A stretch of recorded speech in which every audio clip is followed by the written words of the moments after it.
Are you sitting comfortably? Then we'll begin.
Well, hello there, and welcome to episode 67 of There's Still Time, the AFTN podcast. I'm your host, Michael McColl, and I'm flying solo this week because the AFTN crew have hit the road, and by that I mean myself and Predictapooch, because we don't really pay Steve and Aaron and Jay anywhere near enough money to kind of come on the road. So we're bringing you this live from Pacific Grove in California. And after the success of the last podcast, people seem to really like the background noise from doing the podcast at the game at Percy Perry Stadium. So we're bringing you another outside podcast, and this time we're coming from the beach.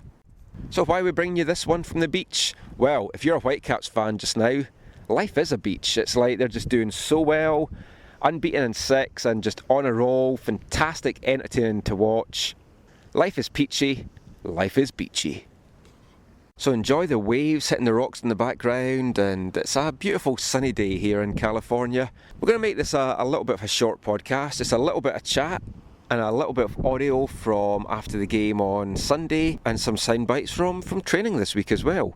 So we weren't able to bring you a post-game show after the fantastic win down in Portland, but what a win that was. I mean, 4-3. The first 15-20 minutes, that just did not look in the cards. The Whitecaps were really under the cosh. The defence was getting stretched all over the place, and then from nowhere, they got that penalty when Eric Hurtado was brought down in the box, and that was the game's turning point. Gave the Whitecaps some confidence to go on and to push, and then they hit 4 unanswered goals before Portland did their own late push and had the defence kind of struggling all over the place. It was a good win. Vital 3 points. First win against Portland at their place in MLS, and it was a deserved win.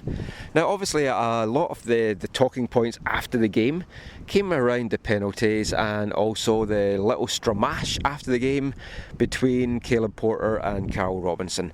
So quick chat about the penalties. The 2 penalties that the Whitecaps got, clear penalties as far as I'm concerned. I mean, on the second one, you could even have called a penalty on Kekutamani getting brought down, but I mean, Fernandez, he knew what he was doing. He got clipped in the box, and I'm pretty sure he wouldn't have taken a lot of contact from him go down, but he went down. It was a clear penalty. Put the Caps 2-1 up with the second penalty from Pedro Morales.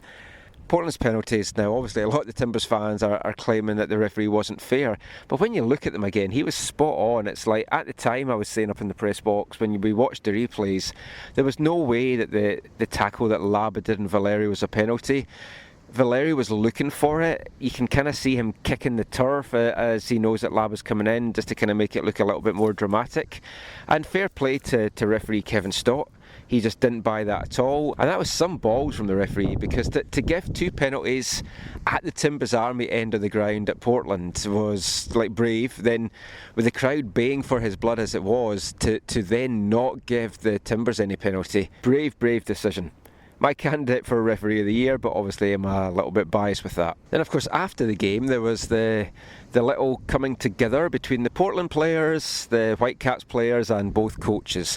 Now, reading a lot of the online chat from the Timbers fans, what they seemed to feel it was that the Whitecaps players in their eyes were preventing the Timbers from doing their traditional walk around the stadium and applauding the fans. I mean, come on, how petty is that? The Whitecaps get their first win in Portland after a barnstorming game.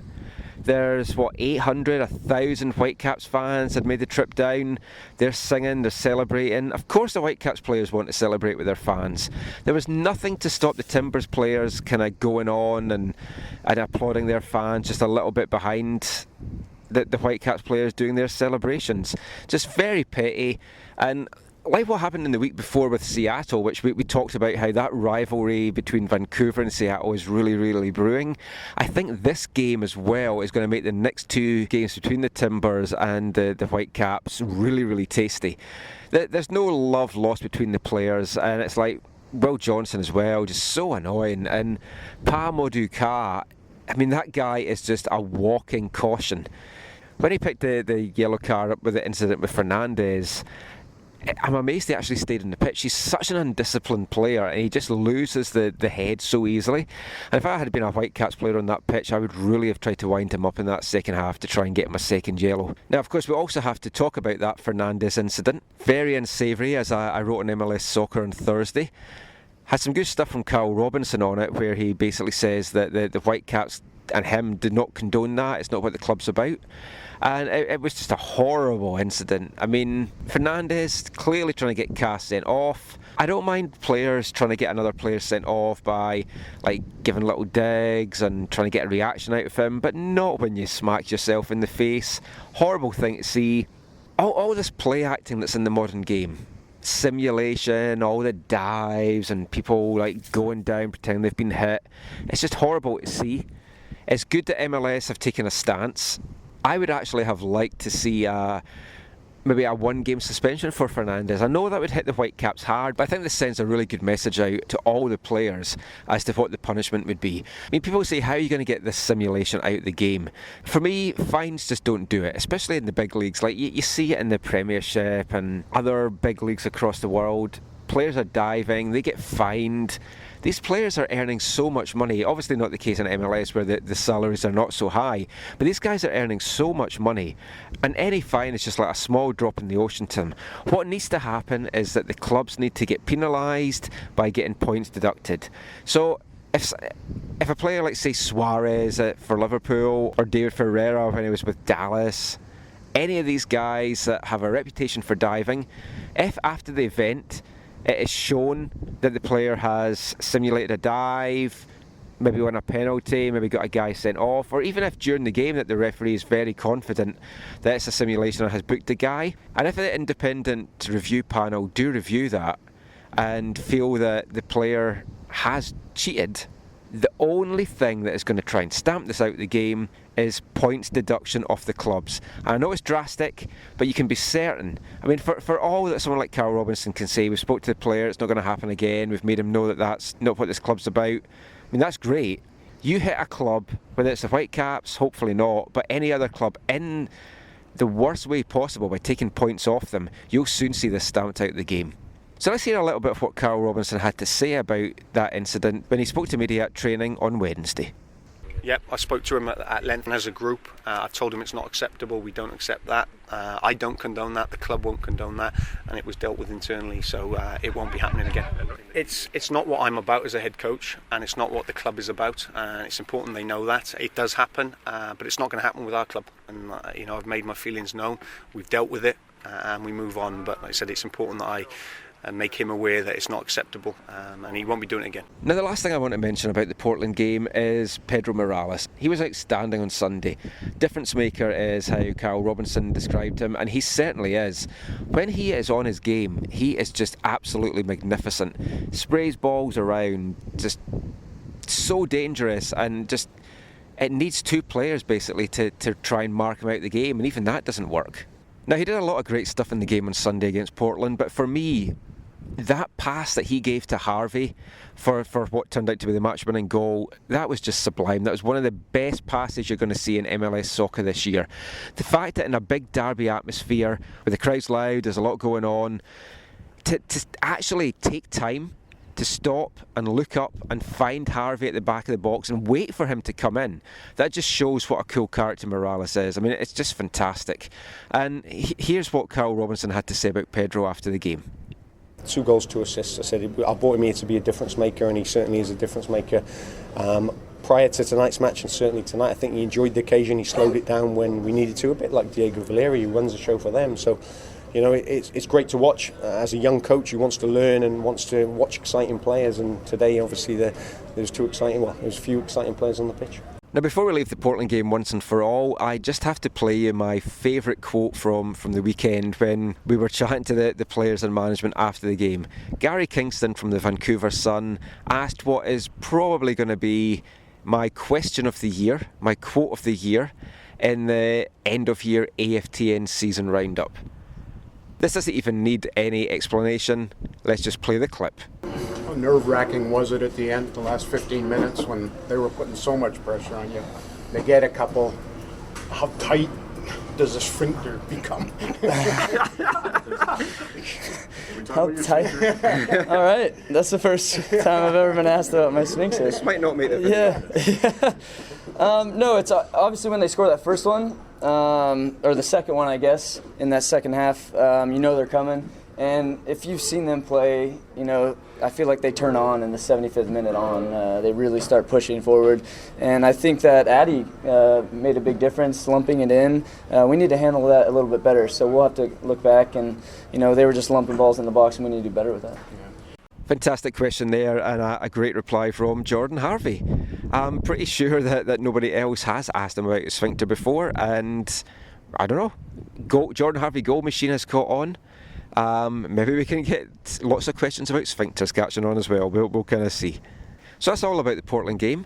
Let's move ahead now and look to this Saturday's game against Philadelphia Union. Now, it's going to be a tough game for the Whitecaps, but they're going into this game in such great form before they go off on their kind of 2.5 week break for the World Cup. And the next game, a home game against Montreal on June 25th. Now, if the Whitecaps can avoid defeat, as we mentioned at the start of the show, then they're going to have gone on a 7-game unbeaten streak, which is their best in the MLS era. Also, if they can get a third away win on the bounce, that is also the best the Whitecaps have done in the MLS era. And so much of it is just about the way that the Whitecaps are playing on the road. I mean, we complained so much, other people complained so much last year about the way that Martin Rennie set his team out on the road, so defensive, and we've talked about it already a lot this season. It's the complete opposite from Carl Robinson. Now, the one against Columbus, the 1-0, that was a hard-fought game. It was really grind out, but they deserved that win. Last weekend's game against Portland, 4 goals away from home. I mean, who thought that the Whitecaps would actually score 4 goals away from home? So Philly is going to be a tough proposition. The Whitecaps have never scored at PPL Park, never mind coming away from the place with 3 points. But Philly they're having a kind of mixed season. They've only won 3 games all year. They've only won 1 game at home, and that was in the second week of the season where they beat New England 1-0. So it's interesting. John Hackworth was quoted on MLS Soccer saying that he really wants to make home advantage pay. Very strange, because to me they don't have any home advantage. I mean, that one win against New England, when New England were still trying to find their feet and before they were in their full goal scoring form. Since then they've got 2 other wins, just 3 for the whole season. The other 2 came on the road, and basically that's 2 wins in 13 games they've had, a couple of draws in there as well. But out of their last 3 games, they won against Chivas at the weekend, 3-0 win. I mean, that was a battle between 2 bad teams, and Chivas were just really, really bad, and Dan Kennedy didn't have his best game in goal for the Goats either. But I mean, that will give them some confidence coming into that. But in the 2 games before that, they let 5 goals and then 4 goals in. 9 goals in 2 games. I mean, that's just unbelievable to be doing that. And with the way that the Whitecaps have got this attacking mindset really at home and away, and with the young exciting talent that they've got, they can really punish Philadelphia in this one if they go for it. And as Carl Robinson has said in the past, that's the only way they can play. They can't play any other way. They are going to go for it, and I think we're going to see another goal fest. So before I give you any more talk about my thoughts on the game, let's hear a little bit from training this week. So we'll hear from head coach Carl Robinson. there's not much tactically we can do now. In the build-up to the Philadelphia game, it's more about recovering. We've got a few little bumps and bruises, so we'll analyse that, and that'll be dependent on whether we make any changes or try and freshen it up. So it's important they just keep in good frame of mind, because after the result on the weekend, it's important we go in with confidence, which we will, but knowing it's a difficult game. Listen, any away game is difficult. We know that. Obviously, it's on grass, which is always good. And they're technically a good side. Said they coach very well with John. He's brought a lot of young players through, and the technical side of their team is very good. So we're going to have to make sure that we match that, and can we put our stamp of our attacking play on them? And if we do that, then they've leaked goals. Having said that, we've leaked goals as well. So I seem to be saying this every week, that I'm sure there'll be a lot of goals in the game. Hopefully, they will for us and not for them. But it'll be a difficult game, but one that we're ready for. So team selection for the Whitecaps is going to be an interesting one this week. I think there will be changes. I see Fernandez dropping to the bench. Nothing to do with the incident on Sunday. I just felt that he wasn't really at his best. He does play well with Morales. He kind of links up really well with him. But I think Russell Tybert, the way that he played in that second half, and they are going to kind of want to shore up a little bit defensively, which, as we said in the podcast last week in the lead up to the Portland game, Tybert does add that quality to the team. He can really shore up the defence if he needs to, but he can also add the attacking presence. So I think he will come in for Fernandez. I think the defence is going to be set in stone despite letting those 3 goals in, and Jay DeMerit, was he at fault for a lot of the goals last week? Yeah, but he also had some really strong tackles as well, which was brave coming off what had happened to him with giving away 2 penalties in 3 of the last games. So for me, the only other change is going to be, I see Kekuta Mane dropping to the bench, and I think Darren Mattocks is going to come in. I think they might actually try Darren playing on the left and keep Hurtado up front in the striker's role. I mean, 4 goals in 4 games in all competitions. You can't have Hurtado doing anything else just now but being that out-and-out striker. So I think we'll see Mattocks coming on. When he came on against Portland, I think he was trying a little bit too hard because he knows he's not the main man now. Eric Hurtado has kind of stolen his thunder. So he was desperate to get a goal, and we kind of saw a little bit of the Mattocks of old from last season, where he was just trying too hard, holding on to the ball, trying the shots, and basically not going for the best pass and to set someone else up. But I think he'll come in. Then I think we'll see Mane coming on in the second half, and then depending on how the game goes, we could have that dream attack of Mane, Mattocks and Hurtado. And that's just going to be something else for a tired Philadelphia defence who have a reputation this year for shipping goals to try and hold on to. So that's my thoughts on the game. Let's hear now from the one and only predicting dog, I would like to say as well, Predictapooch. So we're bringing you this special prediction from Asilomar Beach in Pacific Grove, California. So because we're outdoors with the waves crashing off the rocks behind us, I thought we'll do this a little bit different. So we've come to a nice quiet rock pool area, and we've singled out 3 different rock pools. If he goes to rock pool 1, which has a sea anemone in it, that means Predictapooch is going for a Philadelphia win. Rock pool number 2 has a starfish, because if the Whitecaps can at least get a point out of the game against Philly, then they're going to extend their unbeaten streak to our club record-breaking 7. And that will make them all starfish. Then rock pool number 3 has a lot of hermit crabs in it. Now if Predictapooch goes to that rock pool, then that's going to be a Whitecaps win, because like a hermit crab, comfortable at home, but also getting more comfortable on the move and kind of sitting up home wherever they go. So let's let him off the leash. We'll throw a stick in the direction of all 3 rock pools and we'll see what he can find. So you ready, Predictapooch? On your marks, get set, go get those paws wet.